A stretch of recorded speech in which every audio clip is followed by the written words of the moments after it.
Rash on the Valley's Best Rock, 105.1 The Blaze. It's time for us to gather together for the purpose of judging others. It's time for Dumb versus Dumber. Want to hear the most annoying sound in the world? You idiots! All right, so here's how this works. I once again have two stories, and you get to judge which one is more fun to point and laugh at. Sometimes it's someone being an idiot, and sometimes it's just a very unfortunate situation. Like our first story today, a New Mexico man made a quick stop into a grocery store and returned to the parking lot to find a beehive on wheels in place of his Buick. The man parked his car and went to an Albertson store for only about 10 minutes, but when he returned to his car, he found about 15,000 bees had made his car their home. Bees! Bees! Always wondered if that would work. The man called 911 and the fire department was dispatched to the scene along with an off-duty firefighter who dabbles in beekeeping. Don't they all? The part-time beekeeper explained that honeybees typically look for a new home in the spring, and they likely saw the car's open window as a good spot to hive. So let that be a lesson to you.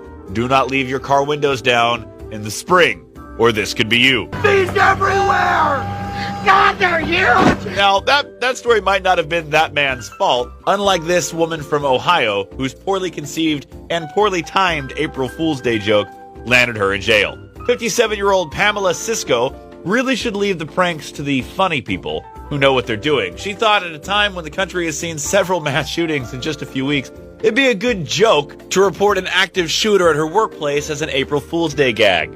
This really happened. Police say the woman texted her sister that coworkers were hiding from a former employee who was fired the day before and had returned with a gun. Of course, the sister took her seriously and called 911, and when police responded expecting to deal with an active shooter, they were informed the whole thing was just an April Fool's Day joke. Haha, April Fools, but good response time, guys. Keep it up. Obviously, the police did not think the joke was funny, and the woman was arrested for inducing a panic and disrupting public services. Now, I don't know what the penalty for a crime like that is, but whatever it is, make it worse. I don't know about you, but to me, there's a pretty clear winner in this week's Dumb versus Dumber. The bee thing wasn't really that guy's fault. It's just humorous. I think this week is pretty clear, as my grandfather would have said, it's the woman's fault.